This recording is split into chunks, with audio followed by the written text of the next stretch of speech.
Ladies and gentlemen, or should I say, oral champions of the bedroom Olympics, let's talk about it. Yep, I said it. We're going there. No turning back now. Tonight's sermon is about women who suck their husbands' penises. God bless 'em. Now listen, society loves to pretend it's too classy for this conversation. Oh no, we don't talk about that at the dinner table, but best believe someone's getting dessert after the main course, and I'm not talking about cake. When it comes to the conversation about sexuality and relationships, there's a topic that rarely gets the spotlight it deserves: the unapologetic embrace of female sexual agency. It's one thing to talk about equality in the workplace, politics, and education, but for some reason, when it comes to the bedroom, society still clings to outdated ideas about what women should or shouldn't do. Celebrating female sexual confidence means acknowledging and respecting the power a woman holds when she chooses to embrace her desires, and nowhere is that more clearly demonstrated than in moments of intimacy that are entirely on her terms. When a woman decides to take control of her own pleasure, as well as the pleasure of her partner, she's participating in an ancient, unspoken tradition of strength, connection, and unapologetic dominance. There's an undeniable power dynamic when a woman willingly, happily engages in something that society has historically labeled as taboo or submissive. The act itself, in those private moments, becomes something else entirely when it's driven by choice, affection, or pure unfiltered desire. It's not about being subservient or playing a role expected of her. It's about her owning her body, her choices, and the electric reaction she can spark in another human being. This isn't about obligation or expectation. It's about confidence and the refusal to be boxed in by outdated narratives. Every time a woman takes initiative, she's not just creating pleasure, she's creating a new definition of what it means to be both soft and powerful, nurturing and commanding, tender and fearless. When a woman operates from a place of agency, the entire mood changes. It shifts from something transactional to something sacred in its own wild, untamed way. It's about the energy she chooses to give and the way she makes her partner feel without sacrificing her own enjoyment or sense of self. That confidence echoes in every movement, every decision, every glance, and it says, without a single word, "I know what I want, and I'm not ashamed of it." That's the kind of attitude that doesn't just light up bedrooms, it alters relationships. It challenges perceptions, and it helps carve out space for real, unfiltered intimacy. And let's be honest, for too long, female sexuality has been framed by what makes others comfortable. A woman too vocal about her desires gets labeled one way, a woman too reserved another. Every choice judged through the lens of someone else's standards. But when a woman decides to step into her own power, especially in intimate settings, it becomes an act of rebellion. A middle finger to the rules society tried to write for her. It's her way of saying, "I am the author of this moment, and it will go the way I choose." That boldness, that lack of apology, is what makes it magnetic. It's not about shocking anyone or breaking rules just for the sake of it. It's about refusing to shrink in the spaces where women were told for centuries to be quiet, passive, and grateful. Every culture, every generation has tried to dictate what a woman's relationship with her own body and sexuality should look like. From religious constraints to media-fueled fantasies, the message has often been clear. Your pleasure is secondary, your desires should be muted, and your actions judged through the eyes of everyone but yourself. But the tide has been shifting, and it's women who have made that shift possible by daring to speak openly about what they want and what they won't accept. By celebrating acts of intimacy that prioritize mutual satisfaction and authentic connection, they're reclaiming ownership over the narrative of pleasure. When a woman fully embraces her sexual agency, it affects how she carries herself everywhere else. Confidence in the bedroom isn't isolated. It spills out into conversations, workplaces, friendships, and public spaces. It teaches her that she has a right to take up space, to be loud about her needs, to be bold about her desires, and to make decisions based on her own standards instead of what might make others comfortable. The ripple effect of that kind of empowerment is enormous. It teaches younger generations that the shame historically attached to female desire is a relic of the past, and that true confidence is built not by denying what you want, but by embracing it openly. There's also something deeply intimate about a woman using her sexuality as a way to express love, playfulness, dominance, or affection. It becomes a language all its own, one that communicates trust, care, and mutual respect. When it's done by choice, with enthusiasm and confidence, it transforms into a celebration of both her own pleasure and her ability to give it. That kind of intimacy is not passive. It's alive, charged with the electricity that only comes when both people involved feel seen, desired, and completely free to be themselves. And that's what agency in intimacy is really about: freedom. The freedom to give without expectation, to take without shame, and to experience without limitations. That confidence doesn't appear out of thin air. It's built over time, often in defiance of the messages women are fed from childhood.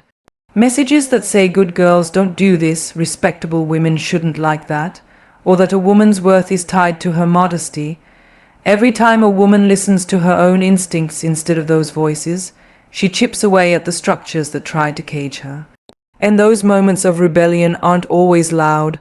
Sometimes they're soft, slow, and intentional, but their impact is undeniable.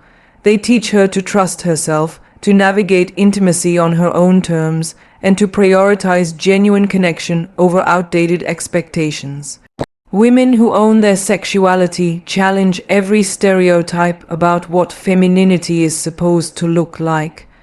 They remind everyone that being nurturing and being assertive aren't opposites, that softness can coexist with authority. That sensuality isn't something to be rationed or hidden, but something to be celebrated when it feels right. And when a woman embraces acts of pleasure openly, she's not degrading herself. She's expanding the conversation about what it means to be fully alive, in control, and connected to her partner. There's also a distinct kind of joy that comes from making someone else feel good, and when it's done from a place of agency, it becomes a gift rather than a duty. That shift in perspective is where confidence thrives. It means the woman in that moment isn't worried about judgment, about looking a certain way, or about meeting anyone else's checklist. She's present, she's choosing to be there, choosing to give, and in doing so, she reclaims every part of herself that society tried to dictate. That freedom, that lack of inhibition, creates a deeper bond, a sense of trust that strengthens the relationship in ways that extend far beyond physical connection. When women openly celebrate their desires, they also give permission to others to do the same. They break the silence that still lingers in so many corners of our culture. They dismantle the shame that's been passed down for generations like some cursed family heirloom. By refusing to be silent or ashamed of what they enjoy, they become leaders in a conversation too many people are still too afraid to have. And leadership in intimacy is just as valuable as leadership in boardrooms, classrooms, or politics. Because a truly empowered person is someone who is unafraid in every part of their life, and sexuality is no exception. The confidence that comes with embracing one's own sexuality doesn't just create better personal relationships. It creates a better, healthier, more honest society. One where people can be themselves without fear of judgment. One where desires aren't hidden away in shame. One where everyone, regardless of gender, feels empowered to explore and communicate openly.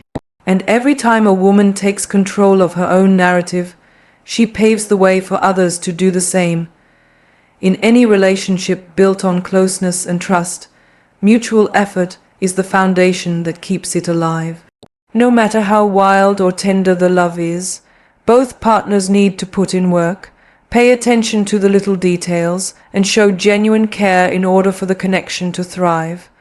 When it comes to physical intimacy, this truth becomes even more obvious. Too many people move through relationships expecting their partner to perform, to please, to give without offering the same energy in return. That kind of imbalance eats away at trust, attraction, and ultimately, the bond itself.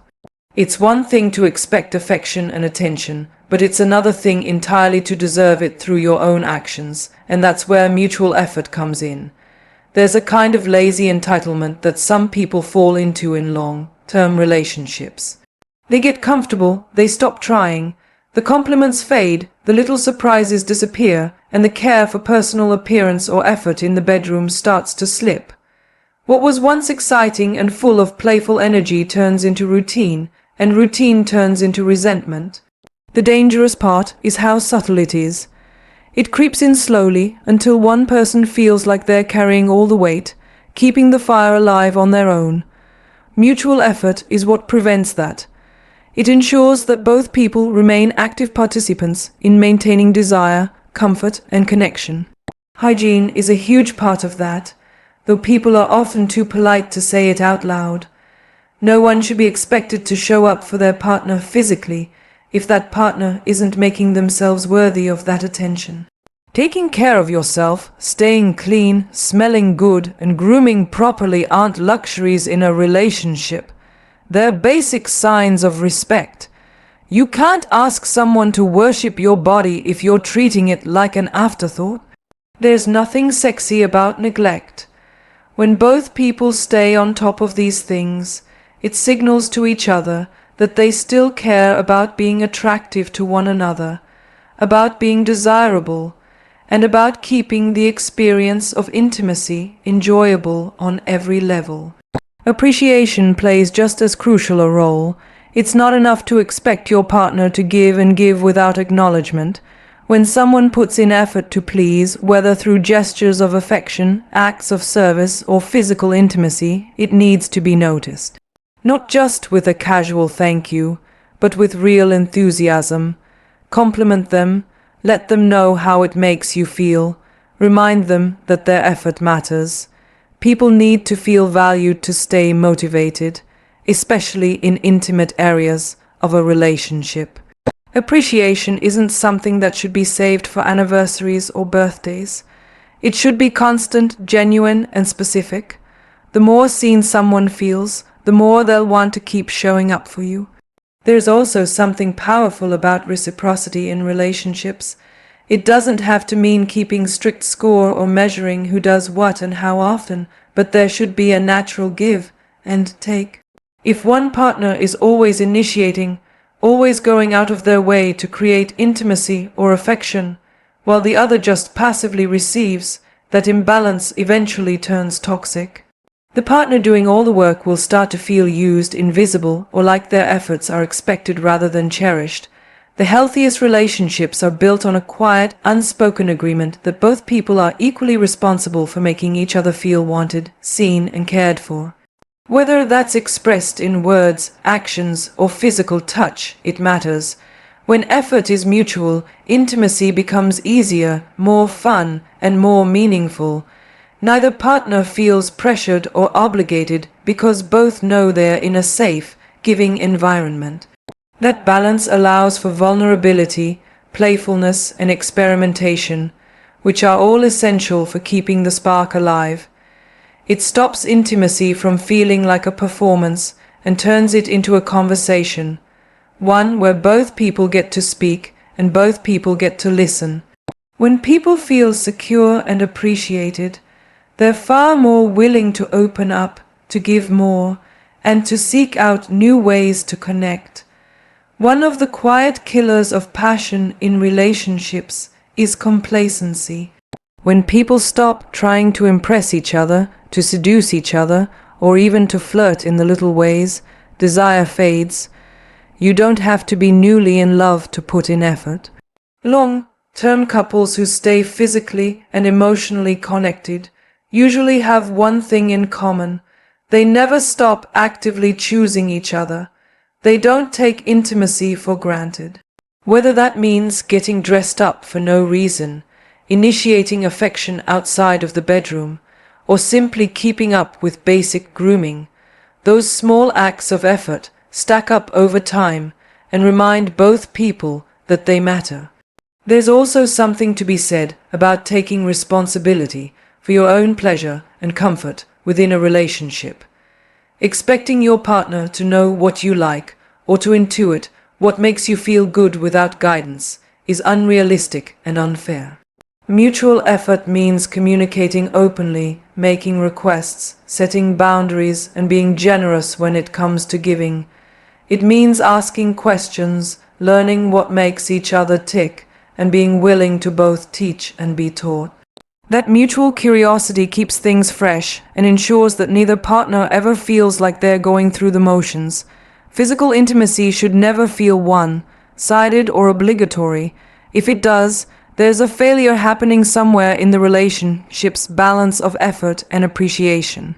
When both people show up with intention and enthusiasm, the experience shifts from something transactional to something meaningful.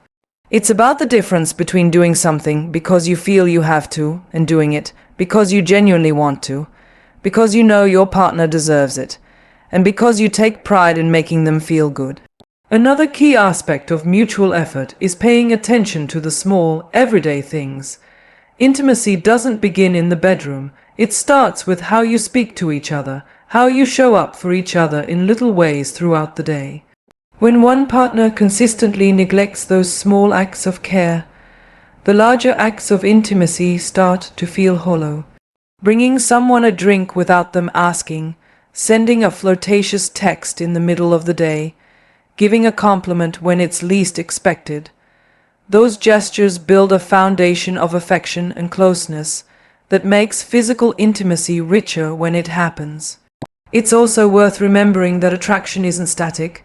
People evolve, bodies change, preferences shift, and what worked at one point in a relationship might not work forever. Mutual effort means staying aware of those changes and adjusting accordingly. It means checking in, asking what's working, what isn't, and being willing to adapt. The couples that stay closest are the ones who grow together, who remain curious about each other's needs, and who never assume they know everything there is to know about the person they love. Keeping up appearances matters too, not in a superficial way, but as a sign of respect for the relationship. Everyone has lazy days or moments when they don't feel their best, but making an effort to look good for your partner, to stay clean, well, groomed and appealing, is a form of showing you care. It's a physical reminder that you want to continue attracting them, that you value how they see you, and that you take pride in being someone desirable to them. When both partners commit to mutual effort, the relationship naturally deepens. Trust grows, intimacy becomes more satisfying, and both people feel more connected. It removes the unspoken tension that comes from one person feeling neglected or unappreciated. It creates a culture of giving, receiving, and gratitude that extends far beyond the physical. Mutual effort turns intimacy into a shared experience rather than an uneven exchange. It ensures that both people feel valued, desired, and emotionally safe enough to be open and vulnerable. When you look at the entire conversation about intimacy, desire, relationships, and the unspoken rules that surround them, it becomes clear that everything ultimately comes down to two fundamental ideas: agency and effort. These are the things that separate thriving, passionate, lasting relationships from those that merely survive out of habit or obligation. Too many people have been conditioned to approach these aspects of connection with shame, half-truths, and silence, as though these conversations don't deserve to exist in the open. But the reality is, there's nothing more honest or necessary than confronting the ways we love, touch, and care for each other when no one's watching. The unfiltered moments where people show up as they truly are when masks drop, and when mutual vulnerability becomes a form of unspoken conversation. Those are the moments that define the health and future of any relationship. When a woman embraces her agency in physical intimacy, It isn't just about one act or a single night of bold confidence. It's a reflection of how she moves through the world, how she claims her space in it, and how she demands to be seen on her own terms. It's about her refusing to be defined by the outdated roles society still tries to assign to women, especially when it comes to desire and pleasure. That act of confidence is not small. It's a quiet rebellion, a moment of self-ownership, and a powerful message to both herself and to anyone lucky enough to share that space with her. She's saying, I get to choose how I love, how I touch, how I connect, and I do so because I want to, not because it's expected of me. That message ripples outward, making space for other women to do the same, for other relationships to evolve past stale traditions and into something honest and electric. But it can't exist in a vacuum. That kind of power needs to be met with equal energy from the other side. Mutual effort is the fuel that keeps relationships from decaying under the weight of assumptions and laziness. Intimacy isn't sustainable when one person is doing all the work, making all the sacrifices, or showing up without recognition. Effort shows up in many forms, and while the physical aspect is one part of it, it's also about kindness, attentiveness, communication, and the small acts of affection that remind someone they're still chosen, still valued, still worth seducing. There's something beautiful about partners who refuse to get complacent, who continue to court each other long after the initial heat has settled, who understand that desire isn't a given. It's something you cultivate, nurture, and protect. Hygiene, self-care, and physical upkeep are extensions of that effort, not because anyone should have to look perfect, but because tending to yourself is a sign of respect for your partner. It says, I care enough about you, about us, and about the life we're building together to maintain the parts of myself that attracted you in the first place. And while love might be blind to flaws and imperfections, attraction often isn't. Attraction is sensitive, alive, and dependent on both physical and emotional attention. When both partners make the effort to stay appealing, to keep the spark alive in both visible and invisible ways, it forms a continuous, unspoken dialogue of desire. It says, I still want you, and I want you to want me too. Appreciation is the thread that holds these acts of effort together.